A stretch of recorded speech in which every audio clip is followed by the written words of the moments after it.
Según cuenta el enorme historiador griego Heródoto, a quien tanto le debemos, hablando de dinero y de deber, las monedas nacieron por allá por el siglo VIII a.C.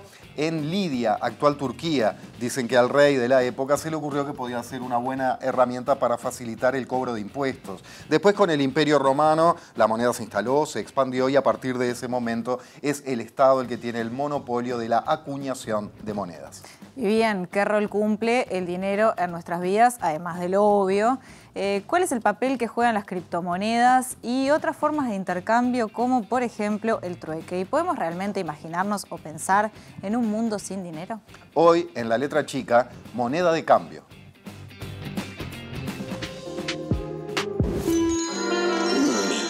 2 millones, 3 millones, 4. Ahorrar es el paso más importante, pero ustedes deberían aprender más sobre el dinero. Yo no soy el pato más rico del mundo solo por haber ahorrado mi dinero. Hace mucho tiempo el dinero era la sal, era llamado salarium. De ahí viene la palabra salario. Los antiguos óboles griegos, las monedas más pequeñas de todas, eran llevadas en la boca ya que eran muy pequeñas. Cuando un griego iba de compras, imagínense esto, tosía el precio y se tragaba el impuesto. Dinero. A partir de ahora, si quieres carne, tienes que darme piedras como una manera de registrar tu deuda. Así nació la moneda. El oro nos sirvió como moneda, pero a lo largo de la historia, la gente ha estado buscando constantemente utilizar las nuevas tecnologías para mejorar el sistema económico. En 2009, una persona anónima, aunque se sospecha que podría ser un grupo, publicó un artículo con un concepto que provocaría todo un movimiento. Una moneda que no requeriría de ningún sistema externo que la vigilara. Dinero que no necesitaba de la confianza en las instituciones. Solo protegida por la ciencia de los mensajes ocultos, la criptografía. Hablo de las criptomonedas. Un oro 2.0. ¿Y si eliminamos el dinero? ¿Podríamos abandonar el dinero así nomás? La gran pregunta es por la motivación. ¿Podríamos como sociedad trabajar juntos en pos del bien común si no hay ninguna motivación económica detrás? Adam Smith, el padre de la economía política, dijo que todo dinero es un sistema de creencias. Basta con examinar nuestros valores culturales para comprobar que son inalcanzables para el individuo promedio. Se te valora básicamente por cuánto posees. En eso se resume el sueño americano. Pero la realidad es que por cada millonario hay cientos de miles de personas trabajando sin seguro médico y sin aportes para su jubilación. Estamos destruyendo el planeta, no es un cambio climático, estamos destruyendo el planeta. Y para mí es porque hemos perdido por el camino la dignidad humana. Hemos olvidado lo que es el ser humano, la dignidad humana, y lo hemos enfocado todo en el dinero, en el crecimiento, en los negocios. Muy buenas noches, bienvenidas, bienvenidos a la letra chica de miércoles. Con mucho para aprender también hoy, porque en temas como criptomonedas, economía solidaria, uno dice, bueno, a ver, explícamelo en 2 frases, no es tan así. Yo por lo pronto espero aprender mucho. Siempre a su lado, Maite Sarasola, ¿cómo estás? Muy bien, tema así, medio complejo, pero le tengo mucha fe a los invitados. Será entretenido y son temas de los que hay que entender, por lo menos para mí es así.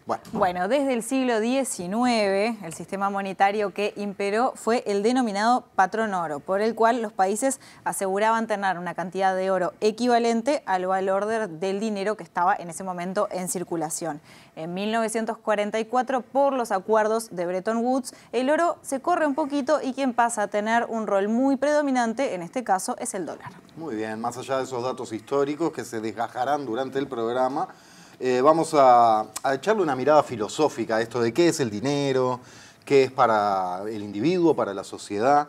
Hablaremos, sí, con nuestro columnista de filosofía, Gustavo Pereira, que cada tanto nos gusta recordar, es doctor en filosofía por la Universidad de Valencia, profesor titular y director del Departamento de Filosofía de la Práctica de la Facultad de Humanidades y Ciencias de la Universidad de la República. Gustavo, buenas noches, como siempre, gracias. Buenas noches, encantado de estar con ustedes, como siempre. Segunda vez que te tenemos en la letra para hablar del tema. Sí.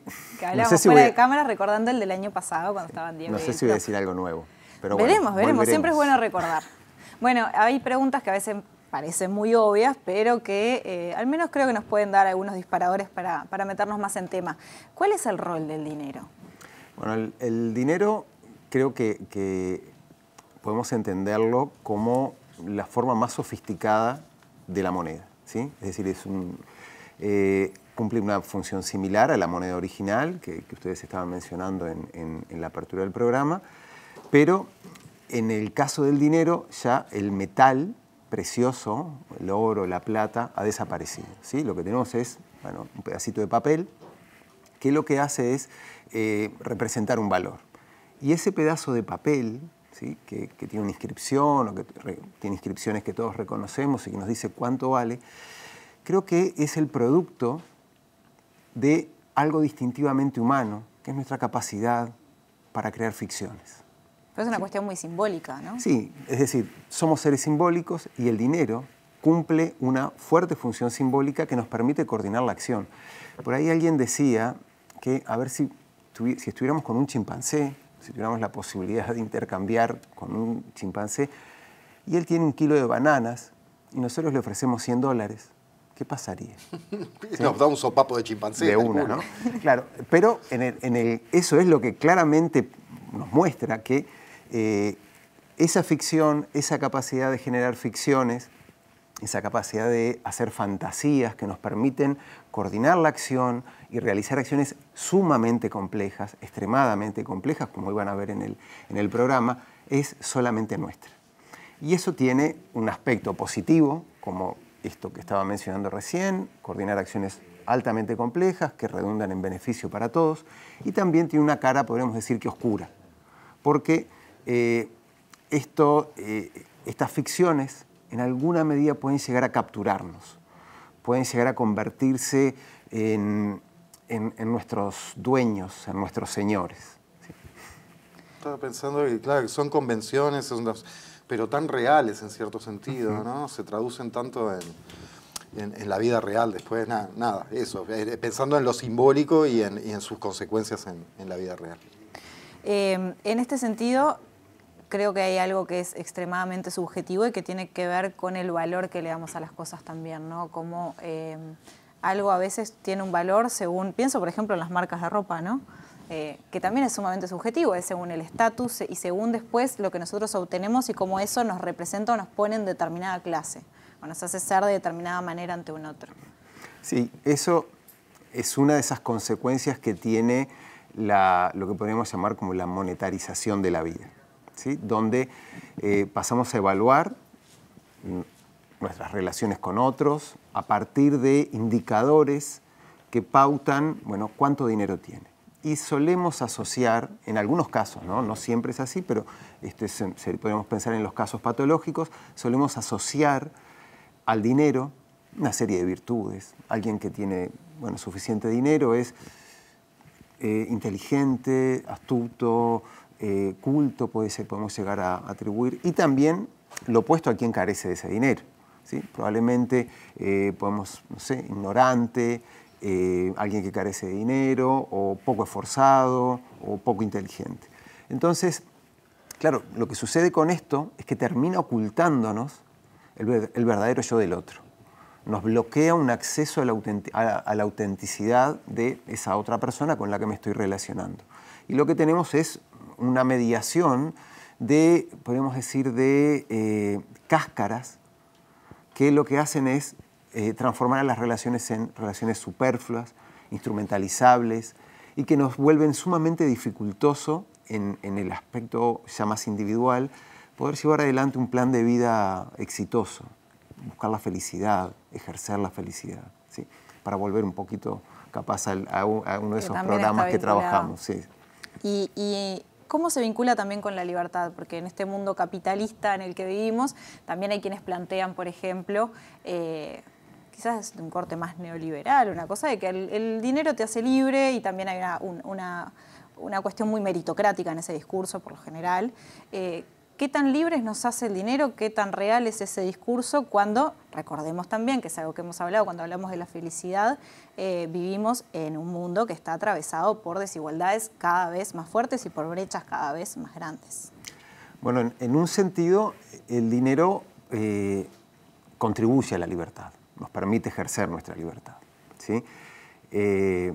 no sé, para mí es como una gran farsa pensar que alguien sin ningún tipo de recurso, alguien en extrema pobreza, es igualmente libre que nosotros, ¿sí? Eso me parece una tontería y un cinismo, ¿no? Para no decir una estupidez. Que también es un discurso medio que campea, ¿no? Sí, Esa sí, cosa, sí. mientras menos tengo, más claro. libre soy. Y eso te iba a decir, campea a veces sin intenciones de cinismo o sin conciencia del cinismo, pensando que sí, la posta es esa y que las oportunidades están ahí, el que no, Para que no todos las encara las- es porque no quiere, Exacto. o no tiene voluntad, o no quiere laburar. Entonces, definitivamente, la libertad requiere de un mínimo material, ¿sí? Podemos pensar en mínimos simplemente. Después, bueno, podemos ver hasta dónde puede llegar eso. En la medida en que el dinero es un medio. Y, sobre todo, nos permite no ser fácilmente instrumentalizables por otros, ¿sí? Alguien no puede comprarnos, podríamos pensar, ¿no? En la vida pública. Y la contracara de esto es que una gran acumulación de dinero tiene un poder asociado que puede socavar fuertemente la libertad pública.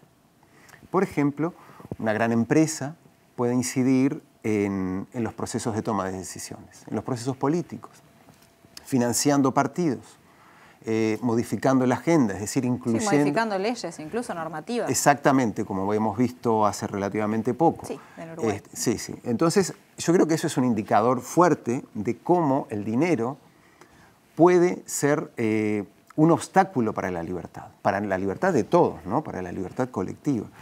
Entonces tiene esas dos dimensiones y como en casi todo, creo que la clave está en poder controlar ese exceso de dinero que culmina en poder en el espacio público y de garantizar a todos los ciudadanos un monto mínimo para poder ejercer su libertad, su ciudadanía.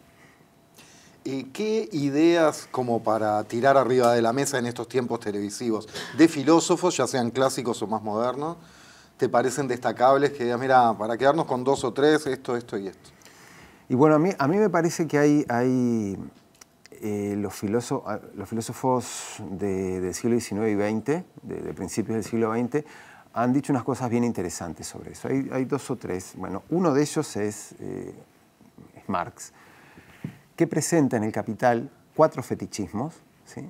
Y uno de ellos es el fetichismo del dinero. ¿Qué quiere decir esto del fetichismo del dinero? Lo que Marx presenta es un proceso, que es un proceso cognitivo, que acontece en las relaciones sociales, que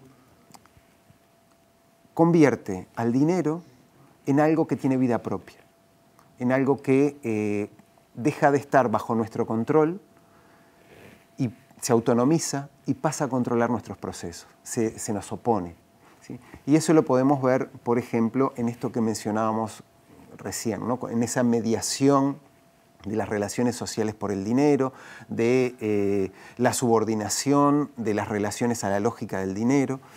Y eso que Marx presenta en términos originales, radicalmente originales en El Capital, luego es retomado por Lukács, que presenta una idea bastante cercana, que es la de reificación, ¿sí?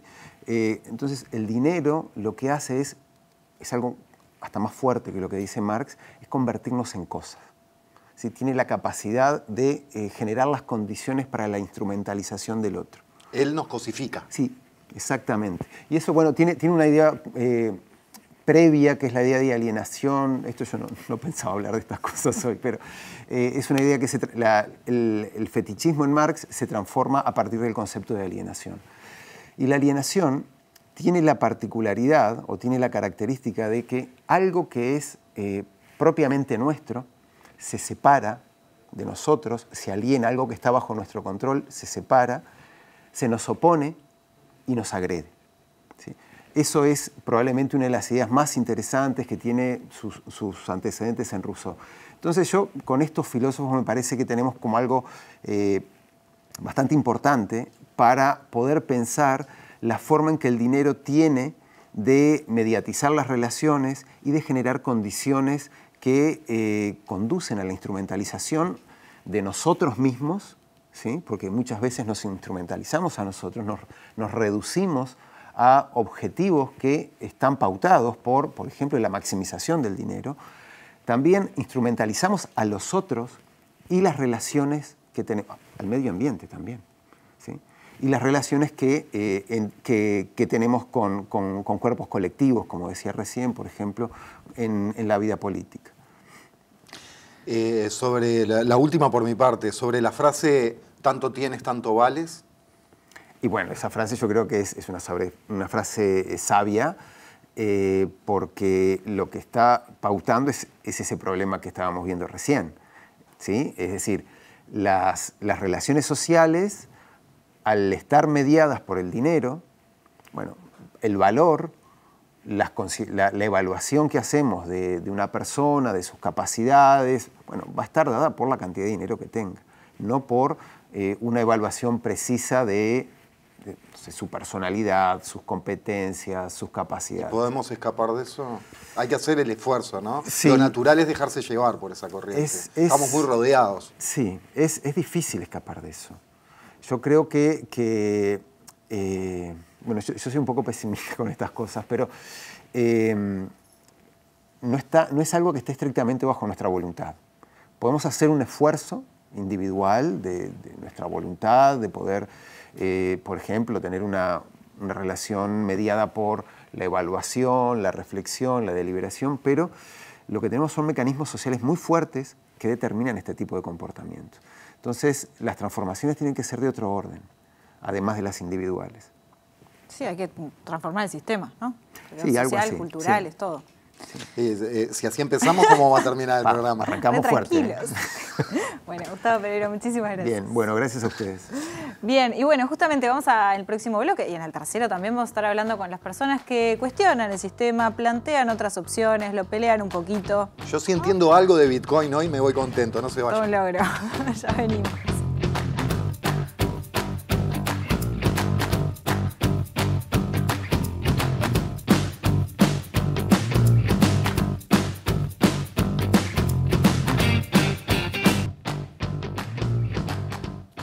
La aparición de criptomonedas y su expansión como sistema de pago es algo que desafía a las monedas que conocemos como terrenales o a las más comunes. Mientras el sistema bancario piensa cómo cooptar y cómo lidiar con esta amenaza, en el espacio virtual se reproducen estas criptodivisas, cada vez hay más que intentan generar de alguna manera economías alternativas. Y llega el momento en que comprenderemos más de esto con un poco de suerte y con el saber y el comunicar de nuestros invitados. Recibimos a Pedro Koppelmayer, que es consultor digital y ha escrito abundante a propósito de criptomonedas.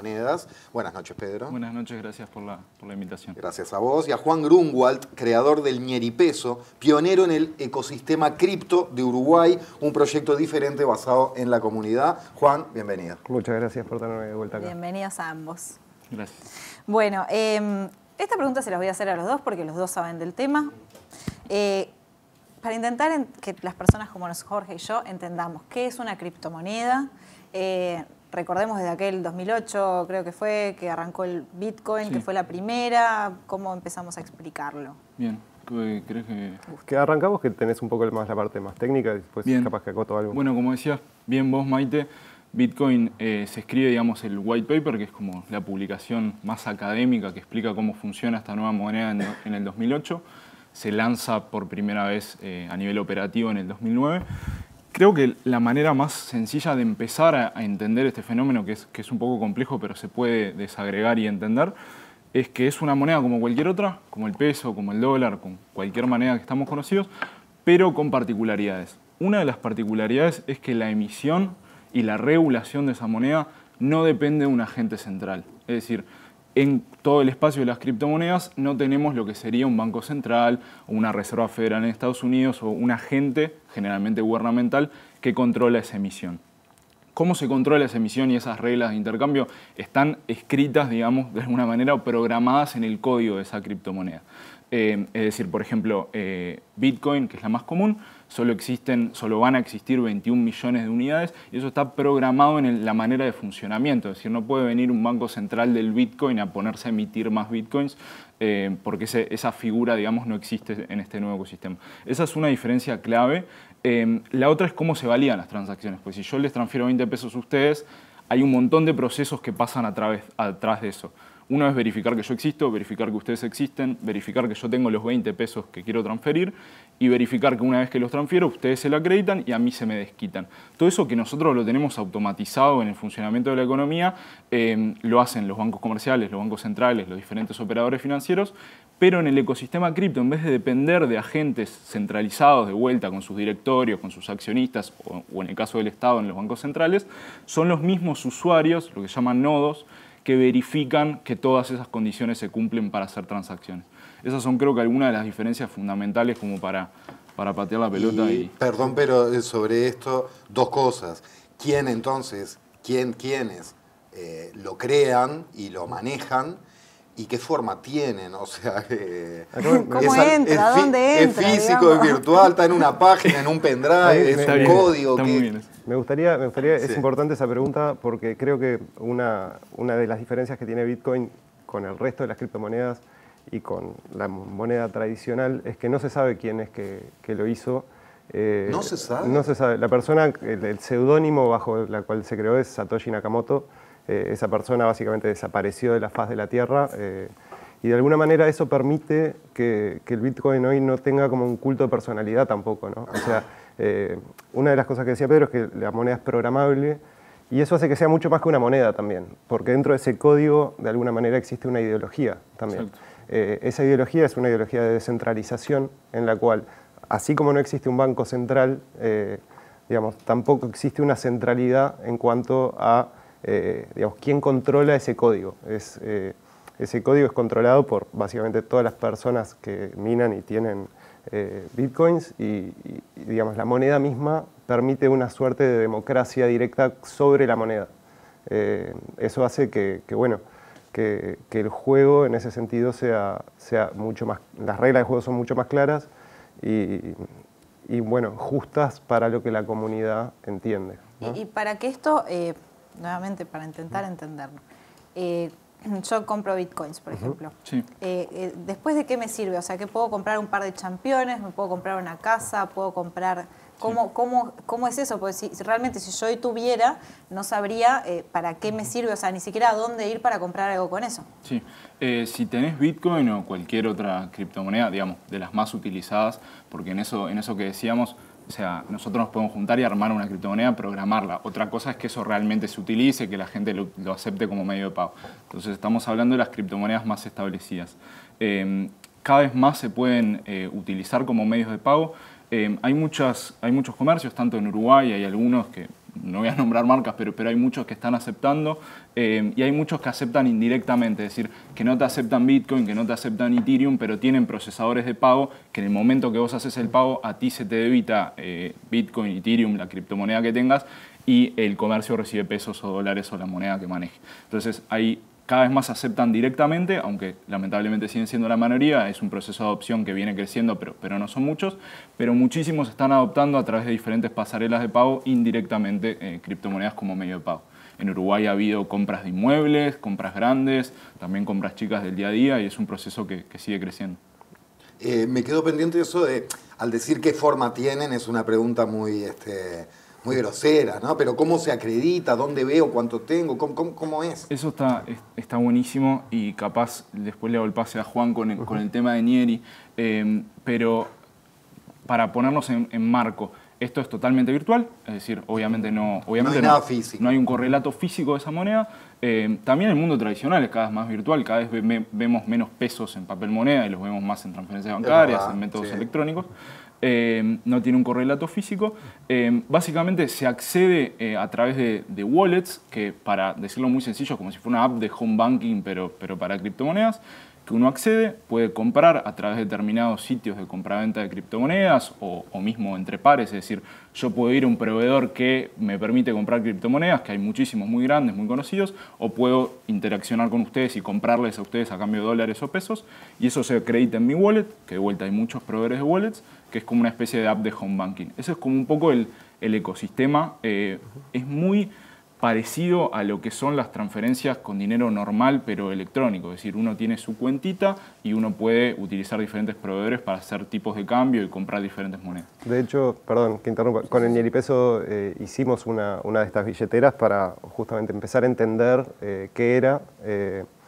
Y de alguna manera un poco lo que se entiende es que la billetera en realidad es una llave criptográfica que marca tu dirección adentro de ese libro que contaba Pedro, ese blockchain. Perdón, pero tengo la tentación de preguntar, ¿lo qué? Nos estamos poniendo muy técnicos, me parece. 5 conceptos que no entendí ninguno. Bajamos suave. Perdón, va a llevar un tiempo, pero se me va el tren. Para eso. Se maneja con una billetera igual que como con los bancos. La diferencia quizás sería que vos con tu misma contraseña podés usar cualquier billetera de cualquier banco virtual que permita ser utilizada. No dependés de, si vos te bajás una aplicación, por ejemplo, la de Ñeripeso, y no la querés usar más, con la misma contraseña después puedes bajarte otra billetera y tu cuenta es la misma. Digamos. Eso es lo que los nerds le llamamos interoperable, es decir, es como si con la cuenta que me creo en el Bro, por decir algo, me pudiera acceder a todos los demás bancos de plaza, es decir, utilizar una cuenta para poder acceder a través de diferentes canales. Digamos. Bien, ahí porque en definitiva lo que importa no es la aplicación, que es un intermediario, sino esa dirección que es tuya y nadie más tiene control ni acceso a esa billetera que es tuya, digamos. Bien. Exacto. Juan, metámonos en Ñeripeso, recordemos de qué va, porque no es una criptomoneda en sí, tiene otro nombre. Es un poco, en realidad el Ñeripeso es una anticriptomoneda en muchos sentidos. Así como el Bitcoin y todas estas monedas, su valor lo determina la compra-venta y esos lo que llaman pool de liquidez, cuánta... Claro, y oferta-demanda, y va subiendo también, ¿no? El valor. El Ñeripeso es una moneda que no tiene liquidez a propósito y es lo que catapulta de alguna manera un juego de tomar conciencia de qué es lo que es el valor. Esa fue la pregunta central del Ñeripeso. Como vos no sabés si un Ñeripeso vale 1, 100, 1000 o 10.000 pesos aburridos, de alguna manera el valor se lo adjudican los individuos a partir de su propia noción de valor individual en el intercambio. La idea es esa, es un poco una comunidad que se pregunta a sí misma qué es lo que me parece a mí valioso y empieza a responder esas preguntas intercambiando. ¿Cómo está funcionando hoy Ñeripeso? Hoy Ñeripeso está en una segunda etapa, hace muy poquito. El año pasado terminó con un festival hermoso en Ex Mercado Modelo, fueron un montón de personas. Todo lo que había ahí se podía comprar con Ñeripesos, desde feria hasta comida. Después de eso estuvimos un tiempo parados porque la verdad que fue sumamente desgastante, fue todo en menos de un año. Y empezamos a jugar un poco en chiste con el concepto, tratar de invertir el concepto de la realidad virtual y volverlo virtualidad real. Entonces, así igual de delirante que como empezamos en Ñeripeso, alquilamos un galpón en la Ciudad Vieja, en un punto que era una fábrica, y abrimos las puertas un poco con la intención de que sea un espacio para bueno, empezar a intercambiar y generar proyectos, todo a través de Ñeripeso, digamos, ¿no? Así que ¿Con cuánta gente en la vuelta en este momento? Y mirá, la comunidad en sí, si vas a los números particularmente, son unas 5.000 personas, no todas están interactuando todo el tiempo. Hay un núcleo de unas 10, 15 personas que son las que están trabajando como activamente en la parte de galpón. Eso no quiere decir que después no hayan otras personas con otras iniciativas por otros lados, otros barrios, otras ideas, usando el Ñeripeso para hacer otras cosas. La idea es que al ser descentralizado cualquiera puede usarlo como herramienta de incentivo para hacer cosas, ¿no? Es un poco la idea. Pero bueno, el galpón sí hoy está siendo administrado por unas 10, 15 personas, es semana a semana y a pulmón, digamos. Estamos tratando de ampliar un poco, ahora sí, una vez que ya nos establecimos ahí en el galpón, las herramientas digitales, que el año pasado habíamos creado una plataforma de intercambio, como un mercado, digamos, una plataforma de subastas y bueno, la billetera en sí. Este año queremos fortalecer esas 3 patitas, digamos, para eso necesitamos más fuerza de desarrollo, así que si alguien está viendo y quiere participar de Ñeripeso, que pase por ahí por la calle Buenos Aires y nos golpee la puerta. Que ¿Número? ¿Buenos Aires? Buenos Aires Pi, Buenos Aires 314. Mira. Y Juan, teniendo en cuenta que algo medular para Ñeripeso es justamente el valor de las cosas, me imagino que es algo que han debatido entre ustedes, que han charlado. llegaron a alguna conclusión respecto al valor que le... Llegamos a la conclusión de que no queremos mantener alejado al ñeripeso de ese tipo de valor. ¿De qué tipo de valor? Del mercantil. De un valor mercantil. O sea, porque, ¿qué pasa? Una de las cosas que a mí, por lo menos particularmente, me parecía más interesante de la primera etapa de ñeripeso es que, como al principio a todo el mundo se le regalaba, cada persona valoraba cosas que capaz que con plata aburrida no la valorás. Había gente que entraba a los foros de ñeripeso y ayudaba a otras personas y después venía un tercero y le decía, mira qué lindo ese comentario que hiciste y cómo ayudaste a esa otra persona y te regalo ñeripesos. Como que ese juego de alguna manera nos permite a nosotros ser mucho más, ¿cuál es la palabra? Más, no sé cuál es la palabra bien que quiero decir, pero ¿No hay apuro? Más incisivos en cuanto a cuáles son las cosas que se pueden hacer. No nos limitamos a la compra-venta de cosas, sino, bueno, valor es todo lo que puede llegar a ser valioso para otra persona y ese campo es mucho más amplio que el de los pesos aburridos. Es una forma de cuestionar el sistema también. No, y un tema que hablábamos antes de entrar que me parece está bueno recalcar del proyecto es que al no tener ese valor capaz más mercantil, es como una manera de entrar y de probar esta tecnología y ver de qué se trata sin poner plata de los pesos aburridos, digamos, en juego. Entonces eso me parece de lo que hicieron es súper valorable también. Bueno, ese es un poco el ñeripeso siempre tuvo como ese carácter más educativo quizás, o por lo menos esa, la esperanza de serlo, de llegarle a mucha gente y reducir un poco la brecha digital, porque las brechas digitales son temporales, digamos. Si una persona empieza antes que otra adentro de este mundo, ya le va a sacar una ventaja muy grande. Es un mundo súper interesante que se viene y bueno, nosotros uno de los objetivos que teníamos era tratar de meter la mayor cantidad de gente posible, lo antes posible, y que eso no fuera un riesgo económico para ninguna de estas personas. De hecho, desde que salió ñeripeso hasta ahora, el mercado cripto se desplomó. Mucha gente perdió muchísima plata. Podemos decir que nadie que tenga ñeripesos en su billetera perdió plata por el ñeripeso, ¿no? Mira. ¿Quiénes se acercan? Perdón, pero ¿quiénes se han acercado? Por ejemplo, ¿es más que nada gente joven? Es un público muy diverso. Ahora con el galpón es un público notoriamente, por lo menos más joven que yo. Digamos, eso de la virtualidad real hace que bueno...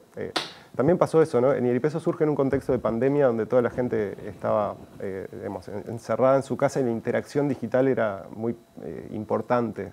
Una vez que se terminó la pandemia, el fenómeno fue el opuesto, la gente quería salir y quería interactuar en la vida real.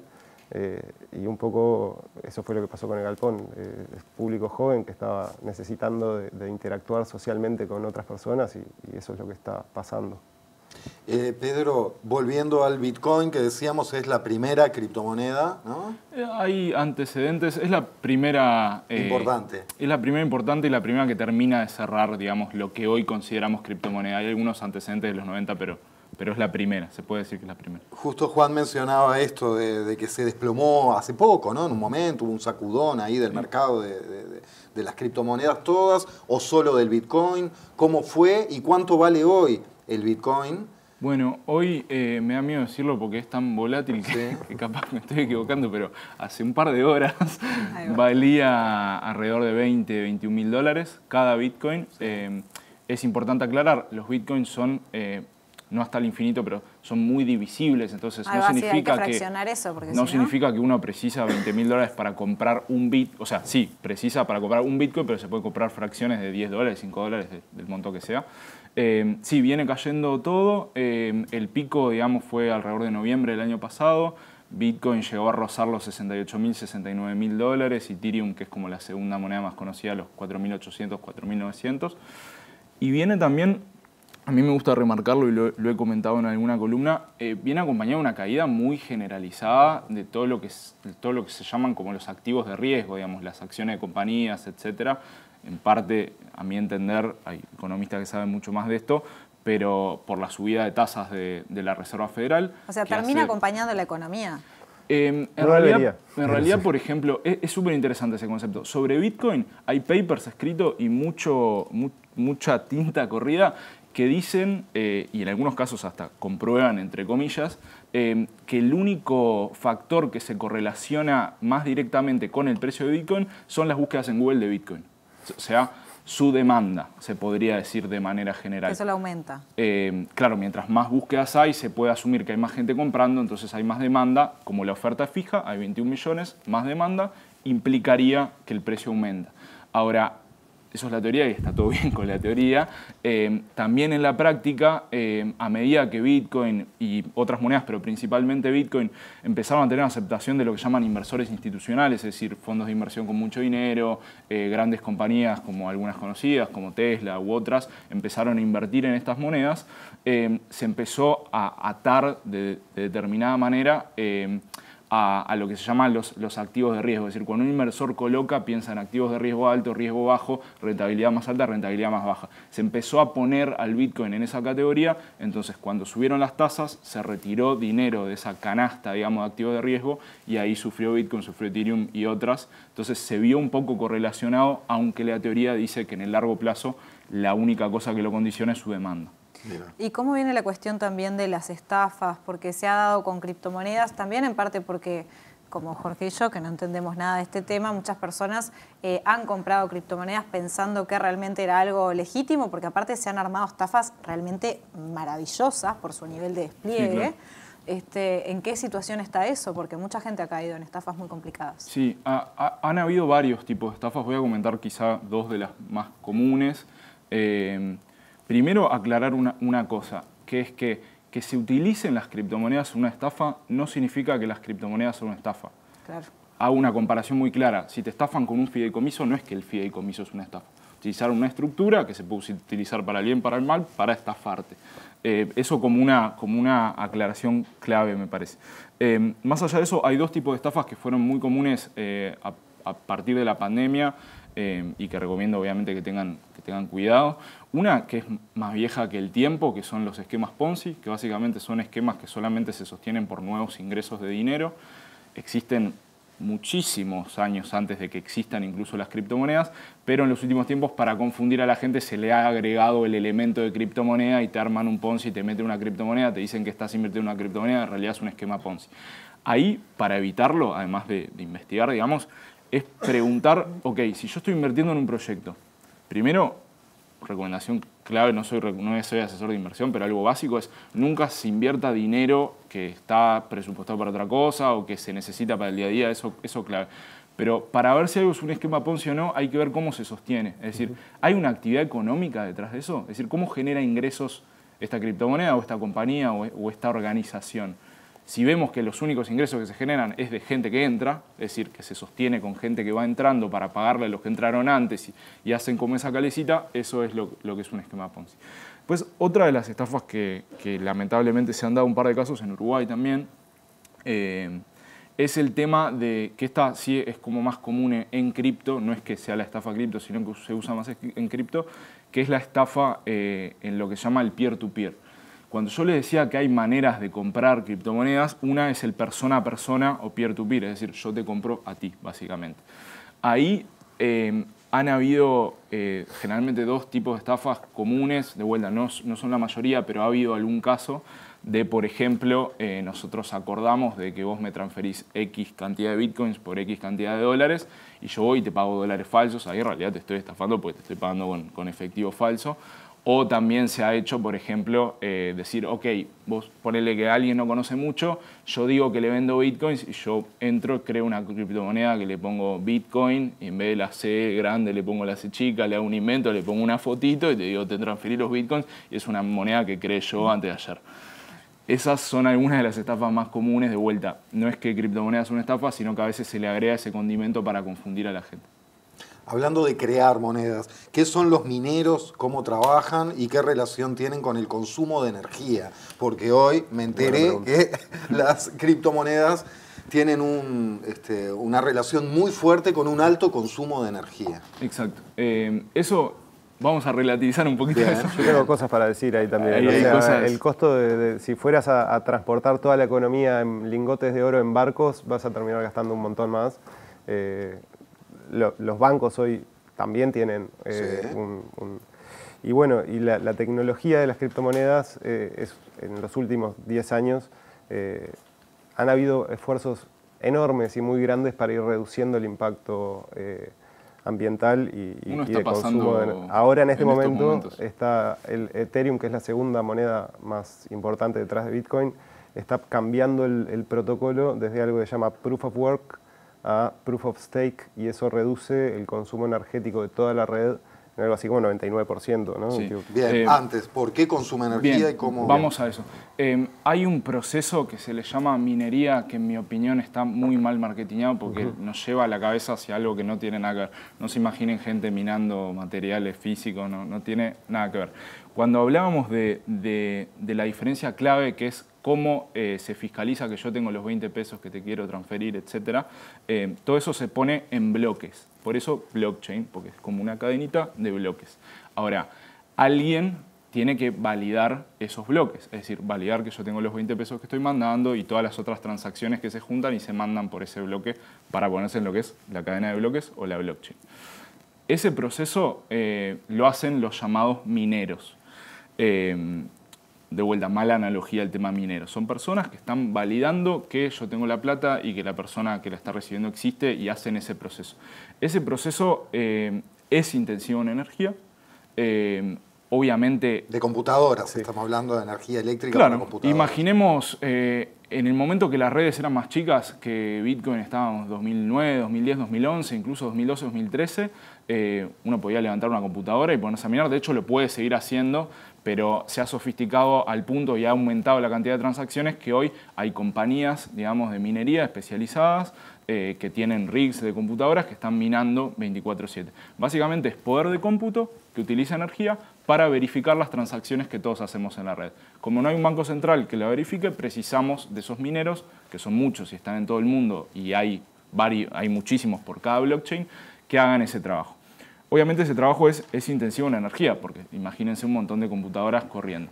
Lo que traía Juan, y yo estoy de acuerdo filosóficamente, que cuando planteamos es intensivo en energía, por ejemplo, una comparación que salió al voleo, que no sé si es del todo cierta, pero se ha planteado en varios medios y creo que es por lo menos bastante certera, que es que Bitcoin gasta más energía que Argentina o que Bitcoin gasta más energía que Suecia. Se han hecho como esas comparaciones entre Bitcoin y el consumo energético de algunos países. Yo creo que la comparación más certera es compararlo con lo que está buscando reemplazar. O sea, si comparamos arbitrariamente el gasto energético de Bitcoin con Argentina, sí, capaz gasta más que Argentina, pero lo correcto, si creemos que Bitcoin puede conformar un sistema financiero alternativo, es compararlo con el gasto energético actual del sistema financiero, que es 6 o 7 veces mayor al de Bitcoin. Más allá de los esfuerzos que sí se están haciendo, porque se toma el tema en serio, de mejorar los protocolos, la manera en la cual se validan esas transacciones para que requiera menos energía.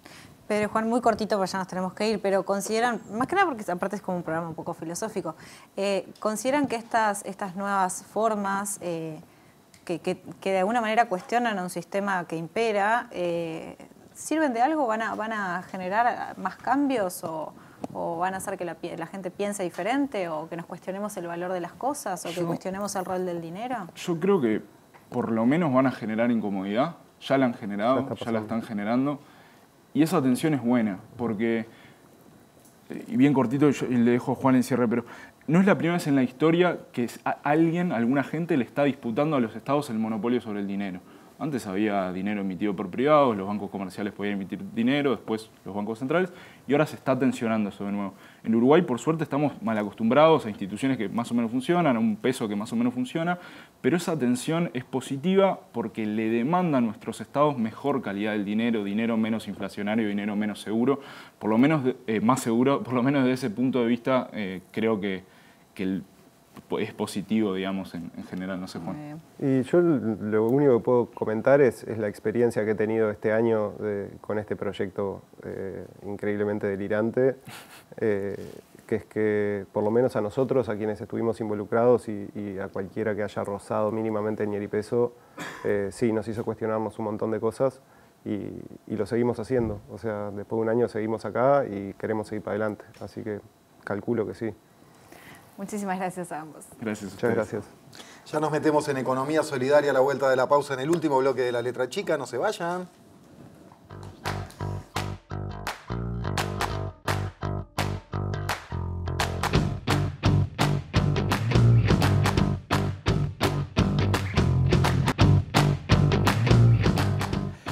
El Trueque con Sol, el proyecto Trueque con Sol, es un proyecto basado en la autogestión y el consumo responsable y tiene un par de herramientas fundamentales que son una aplicación para celulares y un espacio físico de encuentro para verse cara a cara y hacer lo suyo. La Coordinadora Nacional de Economía Solidaria promueve la intermediación solidaria, como su nombre indica. Y para explicar el funcionamiento y sus alcances en la práctica y en la visión del mundo que tiene todo esto, recibimos a Elena Almirati, que es integrante de la Coordinadora Nacional de Economía Solidaria. Elena, buenas noches. Bienvenida.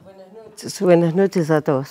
Elena, arranquemos por aquel 2020 cuando empezaron a gestar este Trueques con Sol. ¿Cómo es? ¿Cómo lo definirías? ¿En qué estado de situación está el día de hoy?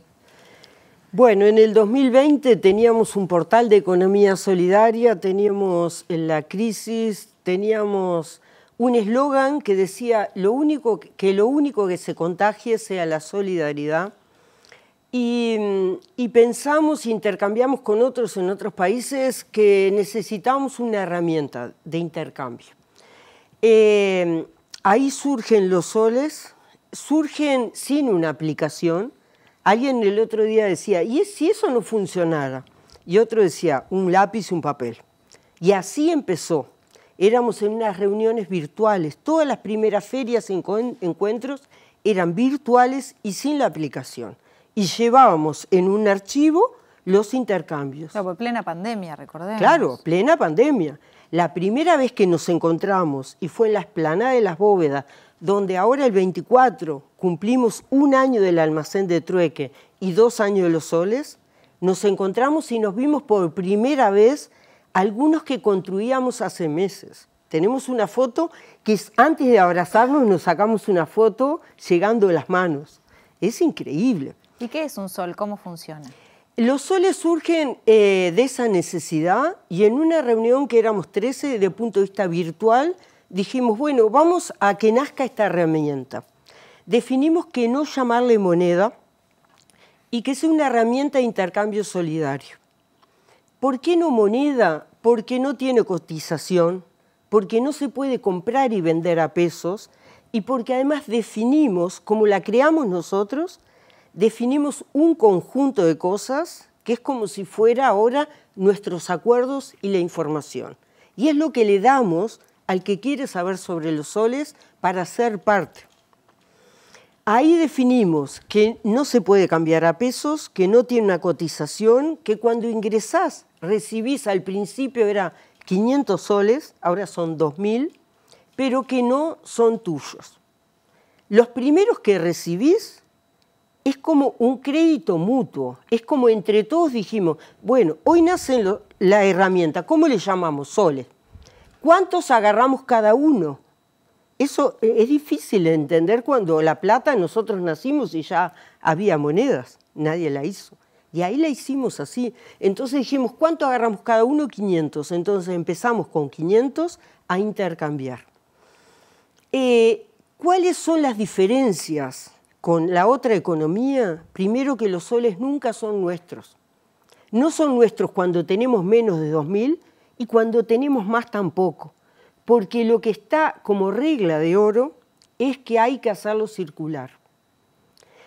Es como que lo que pensamos es, tendemos a que circulen frente a la no acumulación.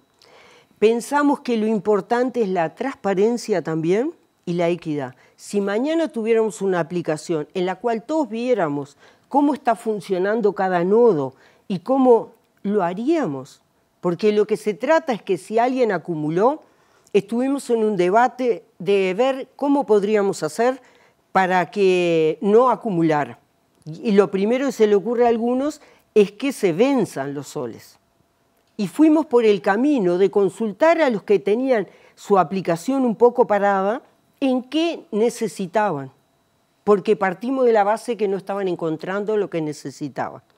Y una de las grandes diferencias que tienen también con la otra economía y con las otras ferias que vamos es que este es un encuentro, cuando hacemos un encuentro, todos ofrecemos y todos adquirimos.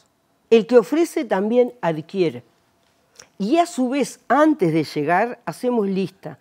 de quiénes vamos a ir, de qué ofrecemos, pero lo más diferente e interesante es la lista de qué necesitamos.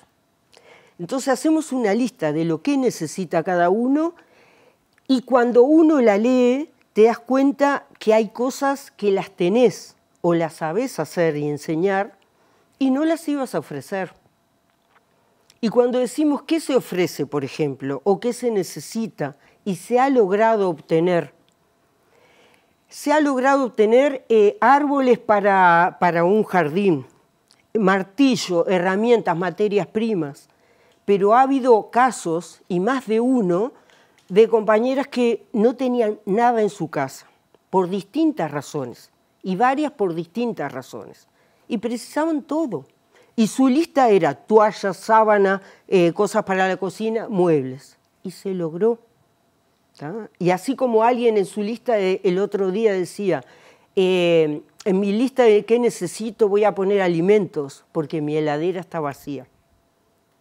Y pone alimentos. Entonces, se basa en un intercambio basado en la solidaridad, en donde todos podemos crecer nuestra calidad de vida, conociendo algo más, teniendo algo que necesitamos, aprendiendo algo, sumando a nuestra economía. Lo que pensamos es un 20%, ojalá un 50%, funcionar en soles y en la otra, porque podés crecer rápidamente tu economía, un 20% dentro de esta economía del intercambio.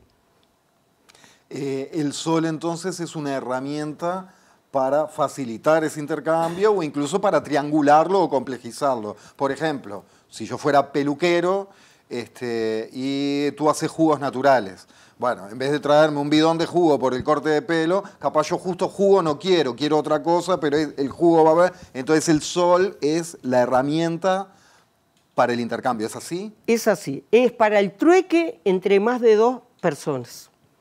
Es una herramienta de trueque.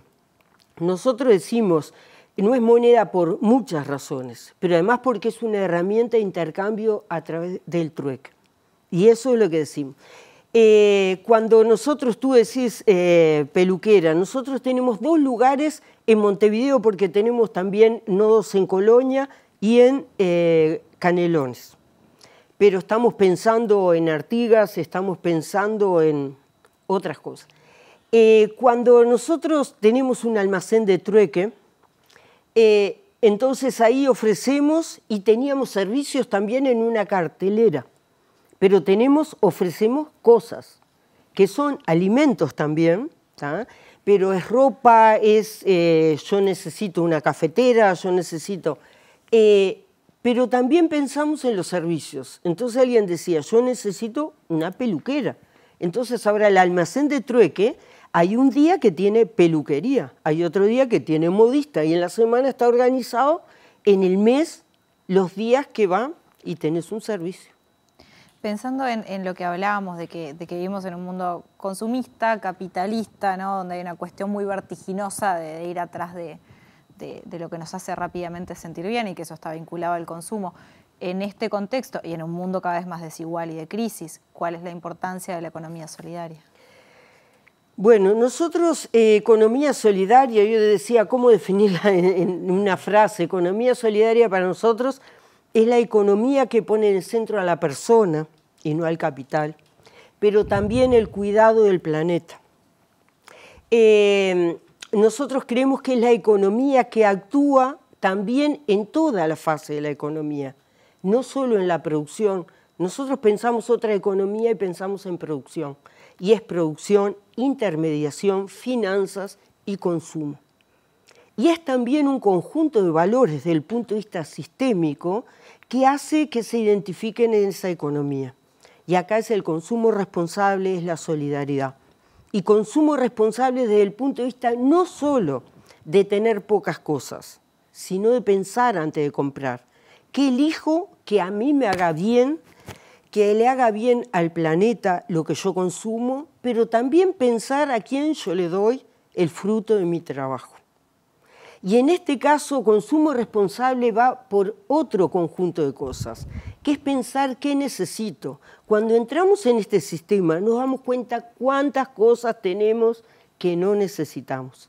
Y como decía una que justo pasaba ahí en la imagen, decía, me costó entender los soles y ahora pienso en soles. Yo necesito algo y pienso, ¿dónde lo conseguí en los soles? No, ¿dónde lo voy a ir a comprar? Es que escuchándote además es muy evidente que uno puede comprender las bases del asunto, pero que es muy vivencial. Hasta no ser parte del grupo y experimentar, uno no terminaría de comprender. Se podrá decir, bueno, esto aplica a todo. Me parece que particularmente es un caso de esos. Hay hablando de participar, hay dos formas: ser invitado por alguien que ya es parte, o solicitar ser parte a través de un correo electrónico. ¿Cómo es esto? ¿Cuál es la puerta de entrada más práctica? ¿El Facebook? ¿Qué recomendás? Quien escuchó lo que son los soles, como todos los que escucharon ahora, quien dice esto va conmigo, puede ser parte de los soles. ¿Ah? ¿Cómo se acerca a nosotros? ¿Dónde estamos? Almacén de Trueque, en Casa de Piedra, en Juan Carlos Gómez, casi la Rambla Portuaria, y estamos todos los martes. Pero también estamos los jueves en intercambios y talleres. Estamos en el... ¿A qué hora ahí? Siempre es a las 2 de la tarde. Bien. Estamos en el Intercambiador Belloni el cuarto sábado de cada mes. Pero vamos a estar especialmente el día 24, y los invitamos a ustedes, los invitamos a todos, a quien quiera conocer los soles y a quien quiera sumarse ese día. El 24 de septiembre a las 2 de la tarde en la Explanada de las Bóvedas, Rambla Portuaria y Juan Carlos Gómez, vamos a estar festejando el año del almacén de Trueque y los 2 años en la semana que cumplen años los 2 años los soles. Después que nacieron los soles, dijimos, ¿qué día nacieron los soles? Vamos a ver el día del cumpleaños. Y buscamos y encontramos que había sido el 22 de septiembre del 2002 y que ese año entró ese día la primavera. Muy bien, queda hecha la invitación entonces 24 de septiembre a las 14 horas ahí en las Bóvedas en plena Ciudad Vieja para celebrar. Impecable. Elena. Y en el Facebook toda la información. Facebook e Instagram, Trueque con Sol. Muchísimas gracias por Gracias, este Elena. rato. Gracias a ustedes. Saludos y a todas y a todos. Bueno, llegamos al final de esta semana en La Letra Chica. Se viene Sobre Ciencia. Se viene Sobre Ciencia a la pantalla de la noche de miércoles. Volvemos el lunes. Gracias, Che. Gracias por acompañarnos. Que descansen. Hasta el lunes.